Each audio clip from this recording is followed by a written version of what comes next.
আগামী 2050 সালের মধ্যে বাংলাদেশের উপকূলীয় এলাকাগুলোর 17% পানির নিচে তলিয়ে যেতে পারে, যা বিশ্বব্যাপী পরিবেশ দিবস পালন করা হয়। এই 5 জুন সামনে রেখে ইসলামী ছাত্র শিবির প্রতি বছরই মাসব্যাপী বৃক্ষরোপণ কর্মসূচি ঘোষণা করে থাকে। আমাদের সামনে ঈদুল আজহা থাকার কারণে ইসলামী ছাত্র শিবির সেই ঘোষণাটি আজকে দেওয়ার জন্যই মূলত এই আয়োজন করা হয়েছে। আজকে ঢাকা মহানগর পশ্চিমের উদ্যোগে যে বৃক্ষ র্যালি এবং তৎপরবর্তী বৃক্ষ বিতরণ কর্মসূচির আয়োজন করা হয়েছে, সেখানে আমাদের পক্ষ থেকে কিছু মেসেজ আমরা জাতিকে দিতে চাই। আপনারা নিঃসন্দেহে জানেন, বাংলাদেশের জলবায়ুর পরিবর্তন এবং আবহাওয়াজনিত যে পরিবর্তনগুলো হচ্ছে, তার ফলশ্রুতিতে এই দেশে মানুষের জন্য বা উপকূলীয়বর্তী এলাকাগুলোতে অনেক বেশি বিপর্যয় নেমে এসেছে। গত বছরও আমাদের দেশে সর্বোচ্চ 43% তাপমাত্রা রেকর্ড করা হয়েছে চুয়াডাঙ্গায়। ধারাবাহিকভাবে সমুদ্রের পৃষ্ঠের উচ্চতাগুলো বেড়ে যাচ্ছে এবং সমুদ্র তীরবর্তী অঞ্চলগুলোতে আমরা দেখতে পাচ্ছি ধীরে ধীরে তার পরিমাণ, সমুদ্রের তীরবর্তী এলাকাগুলোতে পানির পরিমাণ বেড়ে যাওয়ার কারণে নানা ধরনের দুর্যোগ, জলোচ্ছ্বাস, সিডর, আইলার মতো দুর্যোগগুলো ঘটছে, যার ফলশ্রুতিতে উপকূলীয় এলাকার মানুষগুলো অনেক বেশি দুর্যোগের মধ্যে তাদের দিনাতিপাত করতে হচ্ছে। এবং এটা ধারণা করা হচ্ছে, যারা আবহাওয়া নিয়ে গবেষণা করেন তারা প্রেডিকশন করে বলেছেন আগামী 2050 সালের মধ্যে বাংলাদেশের উপকূলীয় এলাকাগুলোর 17% পানির নিচে তলিয়ে যেতে পারে, যার ফলে এখানে প্রায় 9 থেকে 15 লক্ষ মানুষ যারা বাস্তুচ্যুত হবে, যাদের কর্মসংস্থান তারা হারাবে। এটা আমাদের জন্য অনেক বড় দুর্ভোগের বিষয় এবং দুর্ভাগ্যের বিষয়। বাংলাদেশের আবহাওয়া পরিবর্তনের কারণে আমরা আরও বেশি বিষয়ের সাথে লক্ষ্য করছি, এদেশের জনগণের জীবনযাত্রার মান পরিবর্তন হয়ে যাচ্ছে। হিট স্ট্রোকের পরিমাণ বৃদ্ধি পাচ্ছে, প্রাকৃতিক দুর্যোগের পরিমাণ ধীরে ধীরে বৃদ্ধি পাচ্ছে। এই প্রাকৃতিক দুর্যোগের কারণে আমরা দেখছি প্রতি বছরই উপকূলীয়বর্তী এলাকার মানুষের মধ্যে তারা বাস্তুচ্যুত হচ্ছে, তাদের কর্মসংস্থান হারাচ্ছে, তারা নিজেদের ঘর বাড়ি বাদ দিয়ে ঢাকা সহ শহরের এলাকাগুলোতে তারা পাড়ি জমাচ্ছে। ধীরে ধীরে বেকারের পরিমাণ বেড়ে যাচ্ছে।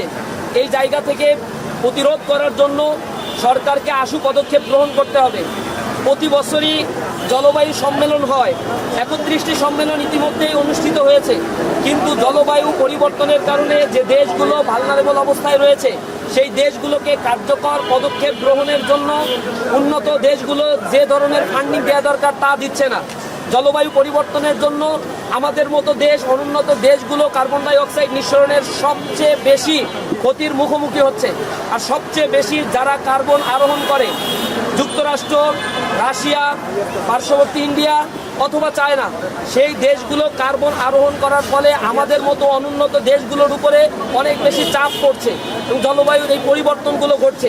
এই জায়গার ক্রমবর্ধমান যে ঊর্ধ্বগতি এবং যাতে জনজীবন বিপর্যস্ত হয়ে পড়ছে, 40 ডিগ্রি সেলসিয়াসের উপরে গ্রীষ্মকালীন সময়ে তাপমাত্রা বৃদ্ধি পাচ্ছে, এগুলো রোধ করার জন্য কার্যকর ব্যবস্থা গ্রহণ করতে হবে। সেক্ষেত্রে শুধুমাত্র সরকারের ব্যবস্থা গ্রহণ করলে হবে না, জনগণেরও এখানে দায়বদ্ধতা আছে। এ কারণে আমরা বাংলাদেশের শহরগুলো এবং প্রত্যন্ত এলাকাগুলোতে বৃক্ষরোপণ কর্মসূচি গ্রহণ করেছি। ইসলামী ছাত্র শিবির প্রতি বছরই এই বৃক্ষরোপণ কর্মসূচি ঘোষণা করে এবং তাদের যে জনশক্তি রয়েছে, লক্ষ লক্ষ জনশক্তিকে আমরা এ ব্যাপারে নির্দেশনা দেই। প্রতিজন জনশক্তি একটি করে ফলজ, একটি বনজ এবং একটি ঔষধি, টোটাল 3টি করে বৃক্ষরোপণ এবং বৃক্ষের চারা তারা বিতরণ করবে। এবং শহর এলাকাগুলোতে যেখানে বৃক্ষের চারা রোপণ করার মতো পর্যাপ্ত জায়গা নাই, সেখানেই ছাদগুলোকে ব্যবহার করে, রেলিংগুলোকে ব্যবহার করে আমরা যেন বনায়ন অথবা সুস্থ ব্যবস্থাপনার মধ্য দিয়ে এই বৃক্ষের চারাগুলো রোপণ করতে পারি। বাংলাদেশের যে পরিমাণে বনায়ন থাকার কথা ছিল, আপনারা জানেন, একটা দেশের ইকোসিস্টেমকে ধরে রাখার জন্য, প্রাকৃতিক ভারসাম্যকে ধরে রাখার জন্য 25% ন্যূনতম বনায়ন প্রয়োজন। সরকারের হিসেব অনুযায়ী বাংলাদেশে মাত্র 12% বনায়ন রয়েছে, কিন্তু বেসরকারি হিসেব অনুযায়ী এই বনায়নের পরিমাণ 9%-রও নিচে রয়েছে। সুতরাং এটা একটা দেশের জন্য অনেক বড় ক্ষতির কারণ হয়ে যেতে পারে। বড় ধরনের প্রাকৃতিক দুর্যোগ ঘটে গেলে হাজার হাজার মানুষের জীবন নাশের আশঙ্কাও রয়েছে। সেই জায়গা থেকে জনগণকে এগিয়ে আসতে হবে।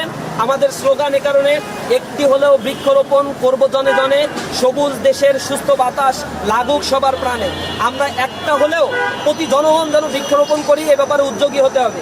দ্বিতীয়ত, সরকারের প্রতি আমরা আহ্বান জানাই, এই বৃক্ষরোপণের ক্ষেত্রে আপনাদের যে মন্ত্রণালয়গুলো, জলবায়ু মন্ত্রণালয় কাজ করে, অথবা আমরা দেখতে পাই কৃষি মন্ত্রণালয় অথবা পরিবেশ মন্ত্রণালয় অধিদপ্তরগুলো কাজ করছে, কিন্তু কার্যকর কোনো ব্যবস্থা গ্রহণ করা হয় না।